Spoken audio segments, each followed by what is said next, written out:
Hello and welcome to this Why Study presentation.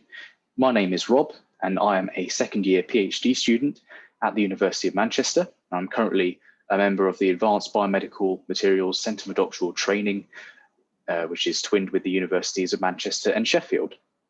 Here are my contact details if you have any questions, so feel free to pause and note that down. And this presentation is an opportunity for me to share my background and talk a bit about my research area of biomaterials, namely what they are and why they're important and why you might consider studying it yourself. And I'll conclude with some advice to share with you, having been through the undergraduate and postgraduate degree processes. So I hope all of that sounds useful to you, and let's get started. So this is my academic progression. So I came straight out of school into a bachelor's degree in dental technology at Manchester Metropolitan University. And it was during the summer holidays of my undergrad that I did some work at a dental laboratory, which is on the outskirts of the village I grew up in. So that was a great experience. And it was during this time that I realized that research was my strong area. So I applied for a master's degree in biomaterials at the University of Manchester. So this was a year-long course. And it was during this year that my current course, the Centre for Doctoral Training in Advanced Biomedical Materials, was advertised. So after applying and getting to interview stage, I was fortunate enough to be accepted. And that's where I've been for the past 2 years. So now you know a little bit about me, let's talk about biomaterials. So first off, what is a biomaterial? Well, biomaterials are non-living materials used in a medical device intended to interact with biological systems. And I've given 3 examples here, 2 of which you might be familiar with already. This is a hip implant and contact lenses. And this last one here is a stent. And the stent is the metal mesh portion here. And this we insert into the body via the catheter. And we blow it up with the balloon. And it's designed to unblock blocked arteries. So these 3 are all classed as biomedical materials because they're interacting with biological systems. And we see a variety of properties required of biomaterials to satisfy the function. So firstly, with hip implants are replacing a load-bearing joint, and therefore they have to be strong as bone in order to work properly, and they have to be in the body as long as possible to preserve movement in the patient. On the other hand, contact lenses have to be soft, and they have to match the conditions that you'd find in the eye. So we see with biomaterials a huge variety of properties required, and that makes it a very interesting area of research. So why are biomaterials important? Well, any of you watching who have broken a bone or suffered a major injury will know how fragile our bodies are, and also how vulnerable our bodies are. So our bodies are incredibly disease prone, and the coronavirus pandemic is evidence enough for that. But these 2 factors, fragility and vulnerability, only increase with age. We are all aging. So our bodies are becoming less able to heal, more accident prone, more difficult to keep going. So where do biomaterials come in? Well, we're making biomedical devices out of biomaterials, and biomedical devices are there to improve our body's functions, either by repairing a lost joint or healing damaged tissue. And there's also applications for biomedical devices in terms of detecting when things are about to go wrong. So I've given the example of a pregnancy test, which is detecting a hormone in urine. But biomedical devices can also play a detecting role for infection. So we see, again, variety of functions permissible by biomaterials. Yeah, so it's very, very interesting. So why would you want to study biomaterials? Well, having been in the field for a few years now, I've listed 3 of my top reasons, that there are plenty more. So first off, the subject of biomaterials is by nature multidisciplinary and offers very flexible career paths. So if we take the word biomaterials, we can see biology and materials science. But there are also connections to other sciences, so medicine, bioengineering, maths, chemistry, physics, all of these have some relevance to biomaterials. And this has 2 implications. So first off, by studying biomaterials, it's a flexible enough subject to be applicable to careers, to future careers in all of these other subjects. And secondly, if you are keen on either one of these outer subjects, then the chances are you will be able to apply your knowledge in those subjects to biomaterials and have a very fruitful career. So in that respect, biomaterials is a very flexible subject to be in amongst. So that can be very appealing for many people. What's the second reason?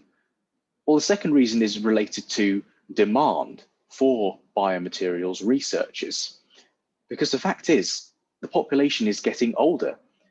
And I've shown in this presentation 2 graphs from Our World in Data. This is the first, and this shows the sheer rise in life expectancy that we've seen in the past 2 centuries. We see the world average life expectancy more than double that at which it was in 1800, which shows that a higher proportion of people are surviving until older age, which is great because it shows that quality of life is improving. And this second graph, which for me is even more interesting, we can see the distribution of age across the world from in the past, and it also projects into the future. And I know that the axes are quite difficult to read here, but the important thing to take away here is the shape of the graphs at the different time intervals. So in the 1950 projection, we see a very straight line. So, which means that people are not surviving any particular longer at any particular age range. Whereas as we project into the future, we see the shape of the graphs becoming more and more curved. And this means that there's a higher proportion of people living to these older ages. So what this all means is, and because as we get older, our bodies become more fragile and more vulnerable, the demand for biomaterials can only increase as the demand on healthcare to improve the body function of our old world yeah. So in that respect, your knowledge will be valuable in the future. And one final point I'd like to touch on is how biomaterials can improve someone's life hugely. And I like to use the dental example because it's just such a great example of this. How by one simple device, a denture, for instance, we can not only restore the function of the mouth in the individual by in terms of restoring their ability to eat and to talk, but we're also improving their confidence and their self-esteem. So it's amazing how one simple device can have such a huge impact, a huge positive impact on someone's life. And another example I'd like to give here is this is a nerve guide conduit, which is designed to regenerate broken nerves following an injury. And this is designed to regenerate the neuronal pathways that allow us to grip and to operate our limbs and our digits. Imagine for a moment not being able to grip. How would you cope? So in that respect, biomaterials are offering a lifeline to these injured individuals. But it's not just the patients that we can improve the lives of. We can also consider the personnel installing the biomedical materials or using the biomedical materials in terms of improving their lives as well. So I've given the example here of going back to the stent that we talked about earlier. Say, for instance, we come up with a biomaterial that improves the design of an arterial stent. Well, we can go to a surgeon and demonstrate this and maybe show that the surgical procedure is made safer by this device, or it's made easier in some way. The surgeon is going to have a better time installing these devices, so their lives are made better. And also, I've given the example of a wound dressing here. So nurses and doctors, they come into contact with patients with chronic wounds that don't heal. So if we can provide doctors and nurses with wound dressings that not only repair or ease the pain for an individual, but have some active role in regenerating the lost tissue, then everyone's life is made better. So in that respect, biomaterials can not only have a positive impact on the individual, but that it can make the greater whole better. Anyway, that's me rambling. So let's move on to the last part of the presentation, which is more on the advice side. So I can speak from the other side of the undergrad and postgrad route, and I'd just like to go through a couple of pointers to consider. You might be considering going to uni or applying for uni at this stage in your school life. And I want to say the very first thing, before applying for university, you need to ask yourself, do I want a degree? Because it's ultimately you who's going to be completing that degree. So you need to ask yourself, is it you who really wants to pursue a degree? And don't listen to anyone else in that decision. It's your choice to make. So you really consider that point. And if you decide that a degree is something you wish to pursue, and you start searching for courses at various universities, then you need to ask, do I want this degree? So when looking at the prospectus and the details of the course, you need to be constantly screening the course in terms of your personal criteria and whether you'd be happy there, or whether it's satisfying what you want to get out of a degree. So all of these things must be considered. So I thoroughly recommend noting all of your top priorities and seeing which courses satisfy those criteria, because it's a big choice to make. It's upwards of 3 years and upwards of your life, and you want to be spending that in a place that you enjoy. And the other point I would make about when you're searching for courses is, do your skills complement this degree? So what I mean by this is, you should be wanting to go to university to get as good a class honours as possible. And by aligning your skills with a degree, you're maximizing your opportunities of doing that. And which also leads me on to a general bit of advice for anyone.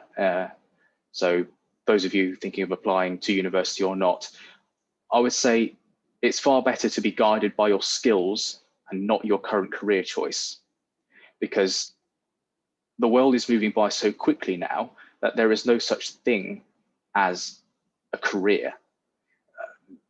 I think it's far more sustainable to be thinking in terms of your skill set that you can apply to various different jobs. And skills are far more secure than employment and particular lines of work. So that's my thinking on that. So be guided by your skills and not your current career choice.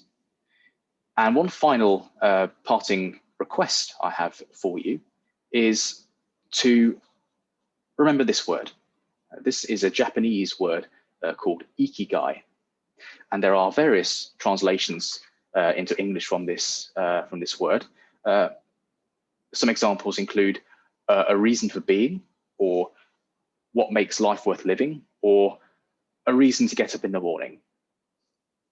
And I very much believe in finding an Ikigai and pursuing it. But how do you do that? Well, here is a Venn diagram showing you what an Ikigai represents to you. So an Ikigai must satisfy all four of these criteria. An Ikigai is something that you love, something that you're good at, something that you can be paid for, and something that the world needs.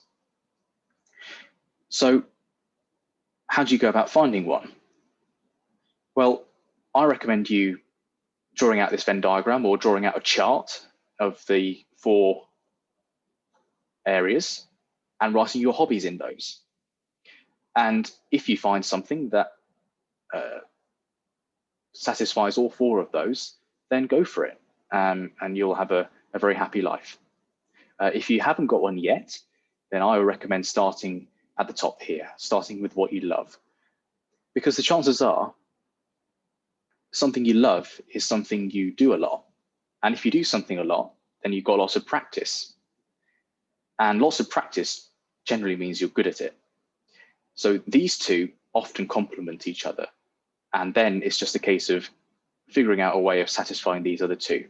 So that's one way to go about finding your Ikigai. But yeah, that's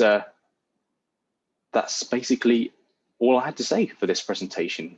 So thank you very much for your time. And remember, my contact details are at the beginning of the video if you have any questions.